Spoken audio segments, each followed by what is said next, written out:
Students, अब हमारा topic है आज परमानेंट टिश्यू। तो इसको पढ़ने के लिए आइए पढ़ते हैं। What happens to the cells formed by meristematic tissue. तो देखिए, सपोज एक प्लांट स्टेम है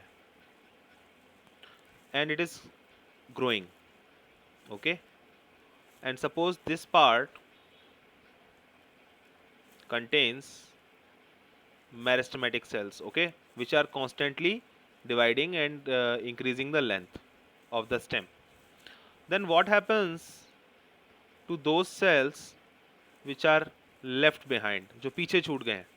मैं अलग अलग कलर दे रहा हूँ, और ज़्यादा पुराने येलो कलर के, थोड़े कम पुराने ग्रीन कलर के, और ज़्यादा पुराने रेड कलर के। मैं अलग अलग कलर दे रहा हूँ। तो देखिए, नए सेल्स तो लगातार कॉन्स्टेंटली फॉर्म्ड हो रहे हैं, ऊपर नए सेल्स बनते चले जा रहे हैं, और जो हमारा स्टेम है उसकी ग्रोथ होती चली जा रही है। क्लियर? आपको दिखाई दे रहा है? क्या होगा उन सेल्स का जो पीछे रह जाएंगे? जैसे कि ये जो सेल्स पीछे रह गए हैं, इनका क्या होगा? These cells will take up specific role. अब ये कोई ना कोई रोल ले लेंगे, अपनी डिवाइड करने की एबिलिटी को छोड़ देंगे, और अब ये क्या बन जाएंगे? Permanent tissue. ठीक है ना?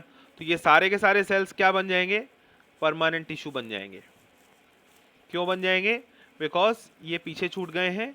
मेरिस्टेमेटिक जोन तो आगे वाले एपिकल मेरिस्टेम का पार्ट है, तो अब जो पीछे सेल्स रह जाएंगे they will start doing there permanent function. अब वो कोई ना कोई परमानेंट फंक्शन करना शुरू कर देंगे, और अपने डिवाइड करने की एबिलिटी को वो खो देंगे।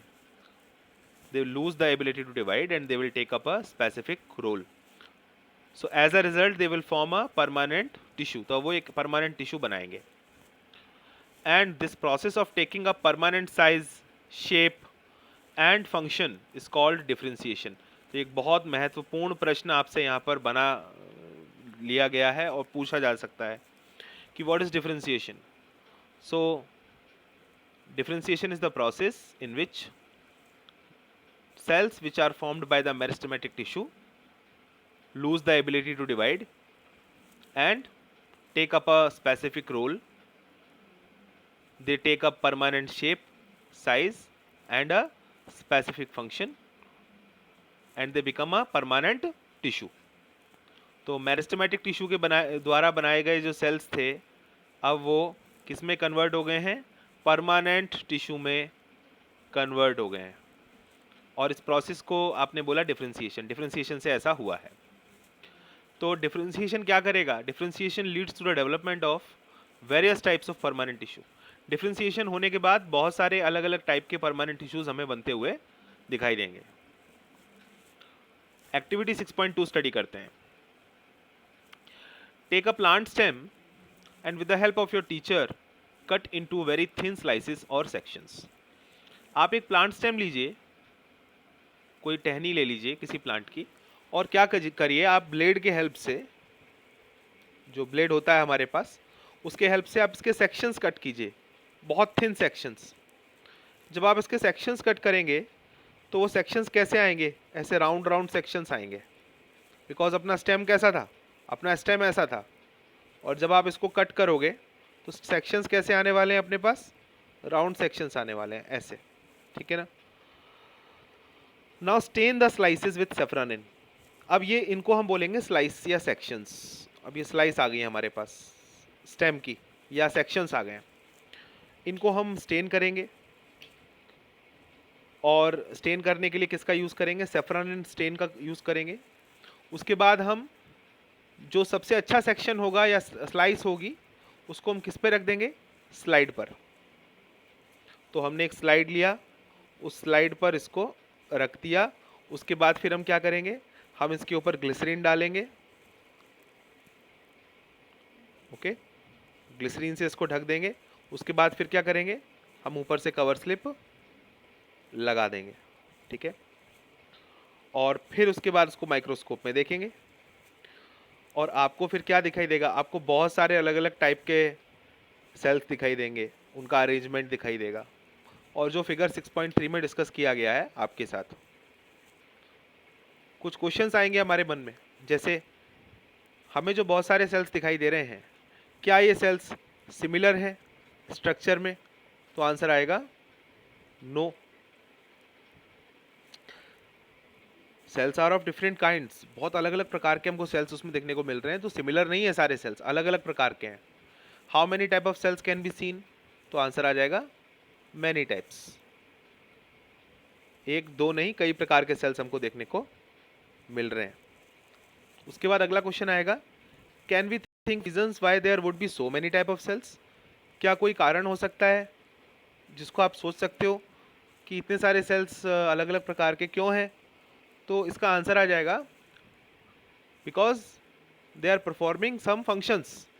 तो प्लांट में तो फंक्शन बहुत सारे होंगे ना, because of the various functions which are performed by various cells we see many kinds of cells. Because functions बहुत सारे हैं, अलग अलग फंक्शंस को करने के लिए अलग अलग टाइप के सेल्स चाहिए, इसलिए इतने सारे सेल्स हैं जो हमें दिखाई दे रहे हैं। जिसको हम किससे जानते हैं, हमने पहले पढ़ा भी था, डिवीज़न ऑफ लेबर, है ना, डिवीज़न ऑफ लेबर कर लेना। तो ज़रा एक बार स्टडी करते हैं, ये जो डायग्राम है, सेक्शन जब हम कट करेंगे तो हमें क्या दिखाई देगा। मैंने आपसे कहा था कि आपको इस तरह से सेक्शन, आपका राउंड सेक्शन दिखाई देगा, ठीक है ना। जब आप माइक्रोस्कोप में, जब आप स्लाइड में रखोगे ना, तो ऐसा राउंड सेक्शन होगा। सपोज ये स्लाइड है, ओके, तो ऐसा राउंड आपको दिखाई देगा। अब उस सेक्शन को आप जब उसमें देखोगे माइक्रोस्कोप में, तो ये रहा वो सेक्शन, ठीक है। अब इस सेक्शन में अलग अलग पार्ट्स हमको दिखाई देंगे फ्रॉम आउटसाइड टू इनसाइड। ये अंदर का पार्ट है और ये बाहर का पार्ट है। इसी का ये जो पार्ट आपको दिखाई दे रहा है, इसी को इन्होंने जूम कर दिया है और यहाँ पर आपको दिखा दिया गया है, ठीक है ना। यानी ये जो पार्ट है, ये इधर एलैबोरेटेड फॉर्म में आपको दिखाया गया है, ठीक है। तो इसमें देख लेते हैं क्या क्या पार्ट है। सबसे बाहर हमें दिखाई दे रही है एपिडर्मिस, ये रही एपिडर्मिस, ठीक है ना। और ये देखो, ये एपिडर्मिस है, आउटसाइड लेयर, ये एपिडर्मिस है ब्राउन कलर की। इस एपिडर्मिस के ऊपर लेयर है क्यूटिकल की। क्यूटिकल जो है उसको प्रोटेक्ट करता है एपिडर्मिस को, और ये क्यूटिकल जो होता है वैक्सी होता है, ये पैथोजन से बचाता है और वाटर लॉस से भी बचाता है हमारे स्टेम को। एपिडर्मिस क्या हो गई, outermost layer of the cells. तो ये सेल्स देखो कैसे हैं, टाइटली लिंक्ड हैं, सारे सेल्स एक दूसरे के साथ टाइटली जॉइंड हैं एपिडर्मिस के। इसके अलावा हमको स्टेम हेयर भी देखने को मिलेंगे। ये जो आपको दिखाई दे रहे हैं, these are stem hairs, stem पर पाए जाने वाले हेयर जैसे स्ट्रक्चर्स। उसके बाद फिर आप अंदर देखो, आपको सेकंड लेयर दिखाई देगी इसके ठीक नीचे, कॉलिनकाइमा की। ये लेयर जो है, दिस इज ऑफ कॉलिनकाइमा, जो कि सेकंड लेयर है ये अंदर। तो कॉलिनकाइमा के अंदर जो सेल्स होते हैं, उन सेल्स की जो बाउंड्री होती है, उसमें आपको कॉर्नर पर थिकनेस मिलेगी। यानी जो सेल वॉल है वो कॉर्नर पर कैसी होगी, थिक होगी सेल वॉल। तो जैसे ये सेल है कॉलिनकाइमा का, ये सेल वॉल है अपनी, ये अंदर क्या हो गई, फिर देखो सेल वॉल के अंदर क्या हो गई, प्लाज्मा मेम्ब्रेन हो गई। तो सॉरी, फिर से बना देते हैं। Suppose this is the collenchymatous cell and this is the plasma membrane, okay. Then what we see the cell wall is thickened at corners. जो कॉलिनकाइमा की जो सेल वॉल होती है, it is thick at the corners, okay. तो ये elasticity provide करती है, जो सेल्स हैं फ्लेक्सिबिलिटी, इलास्टिसिटी हमारे स्टेम को प्रोवाइड करने का काम कॉलिनकाइमा के सेल्स का होता है। तो एपिडर्मिस हो गया, क्यूटिकल हो गया, कॉलिनकाइमा हो गया। कॉलिनकाइमा के सेल्स आपको 3-4 लेयर में मिल जाएंगे। उसके बाद फिर आपको अगली लेयर मिलेगी पेरेन्काइमा की। तो ये सारे सेल्स जो हैं यहाँ पर, ये पेरेन्काइमा की लेयर के हैं। और पेरेन्काइमेटस सेल्स जो होते हैं, ये काफ़ी बड़े बड़े होते हैं साइज़ में, और जब ये अरेंज होते हैं तो इनके बीच में स्पेस काफ़ी होता है। जैसे आप यहाँ देखो, ये देखो स्पेस, ये रहा स्पेस, इसको बोलते हैं इंटरसेलुलर स्पेस, इसको बोलते हैं inter cellular space. Intercellular space का मतलब होता है दो सेल के बीच में पाया जाने वाला स्पेस। तो ये स्पेस जो है पैरेन्काइमा में सबसे ज़्यादा होता है। पैरेन्काइमा से कम होता है कॉलिनकाइमा में, और कॉलिनकाइमा से भी कम होता है स्क्लेरेन्काइमा में।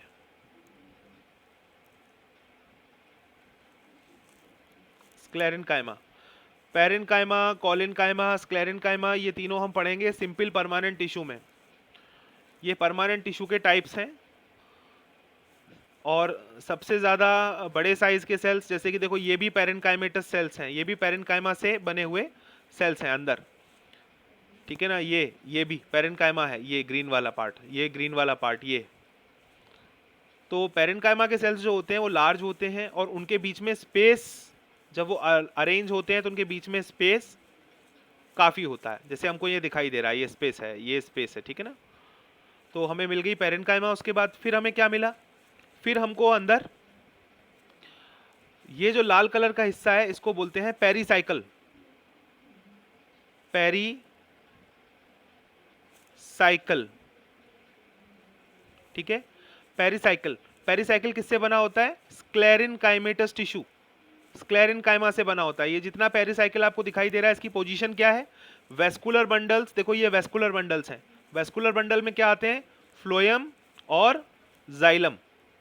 ये जाइलम है और ये फ्लोएम है, ठीक है ना। जाइलम और फ्लोएम को आप कंबाइंड टुगेदर क्या बोलते हैं, वेस्कुलर बंडल। ये लिखा हुआ, ये लिखा हुआ vascular bundle. So this is the vascular bundle, okay, this is the vascular bundle. It contains what, phloem and xylem. It contains phloem and xylem, clear. और ये जो ग्रीन वाला पार्ट आपको दिखाई दे रहा है बीच में, ये क्या है, ये है कैम्बियम, CAMBIUM, कैम्बियम। कहाँ है कैम्बियम, ये रहा cambium, this part, this is the cambium. Where is xylem, this part is the xylem. Where is phloem, this part is the phloem. This is the vascular bundle, okay. तो जब हम study करेंगे section of stem, तो हमें बहुत सारी चीज़ें दिखाई देंगी। हमें फ्लोएम दिखाई देगा, जाइलम दिखाई देगा, इनके फंक्शंस हमको पता होने चाहिए। फ्लोएम जो होता है वो फूड का ट्रांसपोर्ट करता है, जाइलम जो होता है वो वाटर का ट्रांसपोर्ट करता है, ठीक है ना। और पैरेन्काइमा मिलेगा हमको, स्क्लेरेन्काइमा मिलेगा देखने को, कॉलिनकाइमा मिलेगा यहाँ पर, यहाँ पैरेन्काइमा है, ये भी पैरेन्काइमा है नीचे, ठीक है, साइड में भी पैरेन्काइमा है, ये इधर, ये। तो पैरेन्काइमा सबसे ज़्यादा एबंडेंट है, सबसे ज़्यादा एबंडेंट यानी सबसे ज़्यादा मिलने वाला टिश्यू पैरेन्काइमा है, जो आपको सेक्शन आप कट करेंगे स्टेम का तो आपको मिलेगा। कॉलिनकाइमा कहाँ मिलेगा आपको, एपिडर्मिस के नीचे मिलेगा। ये क्या है, स्टेम हेयर्स। क्यूटिकल क्या है, वैक्सी कवरिंग आउटसाइड द एपिडर्मिस। तो ये सारे पार्ट्स हमको देखने को मिलेंगे इस वीडियो में, इतना ही। Thank you.